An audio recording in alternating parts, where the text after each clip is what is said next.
Buenos días, tardes o noches a todos ustedes. El día de hoy voy a cumplir lo prometido, hablaré de las mezclas homogéneas. Este es un tema que para algunos es más sencillo que el anterior, mientras para otros es un tema muy difícil. En fin, yo estoy en el grupo de los que se les complicó un poco, pero en sí es un tema muy fácil, así que sin más comencemos.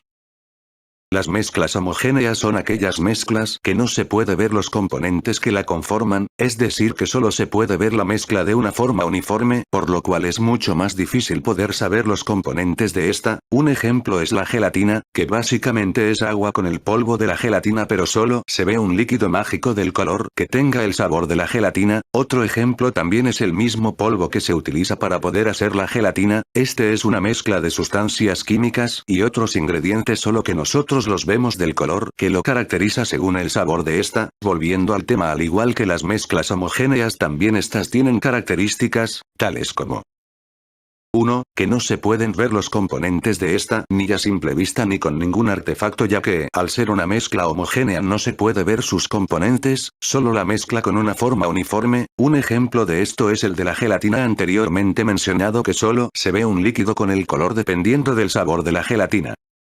2. Al igual que la anterior, será un poco difícil de explicar, pero ahí voy. Toda la mezcla debe estar en un único estado de la materia, en pocas palabras solo puede estar en estado líquido, sólido o gaseoso, en pocas palabras solo se encuentra en una fase. 3. A diferencia de las mezclas heterogéneas, los componentes de estos son miscibles entre sí, es decir que, si se disuelven entre sí. Un simple ejemplo de esto es el agua y la sal, que la sal se termina disolviendo en el agua. Después tú, al observarlo, te darás cuenta que ahora el agua tiene un color blanquecino en todo el envase donde hiciste esto. 4. Una gran diferencia de esto es que simplemente la composición química de la mezcla homogénea es totalmente idéntica, mires donde mires. Un ejemplo de esto simplemente sería el agua azucarada, que si tú miras bien, pruebes donde pruebes, siempre tendrá el mismo sabor y textura.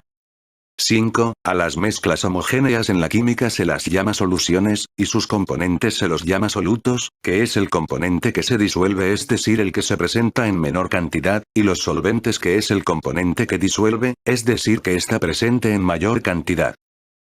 En fin, después de reconocer las principales características, que la verdad es que en las ya mencionadas suena un poco repetitivo, así que mejor pasemos ya a las estrategias de separación de mezclas homogéneas.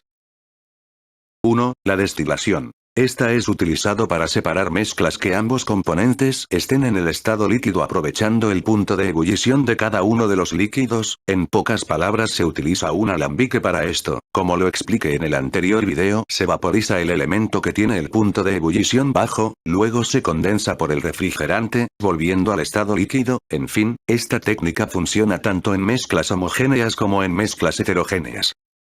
2. La cristalización. Este proceso en sí ya es un poco complicado de explicar, pero solo nos centraremos en su uso para poder separar una mezcla homogénea. En fin, allí voy. Este proceso consiste en aprovechar la temperatura para poder evaporar el elemento líquido de una mezcla. Este proceso se utiliza para separar sólidos de líquidos, más que todo cristales. Un ejemplo sería separar la sal del agua del mar. Para eso se tiene que hervir el agua del mar hasta que se vaporice por completo y se verá que solo quedan los cristales de sal.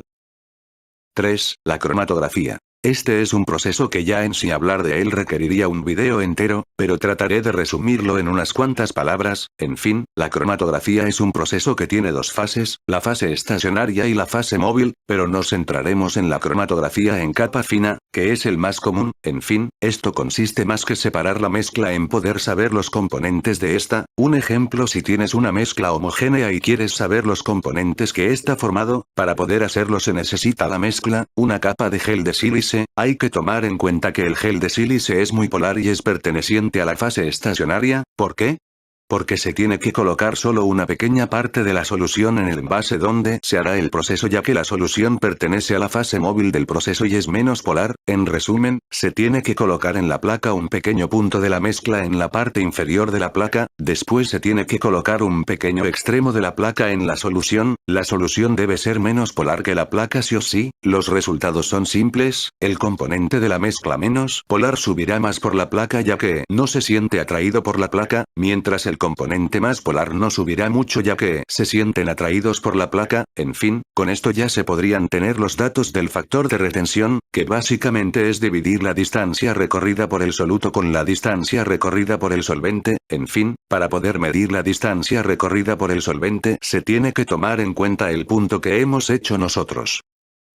4. Evaporación. Este es un método muy parecido a la destilación y a la cristalización. A simple vista, el problema es que sirve para poder más que separar, eliminar un componente de la mezcla aprovechando su punto de ebullición, es decir que el elemento que tiene el punto de ebullición bajo se vaporizará rápidamente, solo que ya no se puede recuperar el componente, dejando solo al componente con el punto de ebullición alto.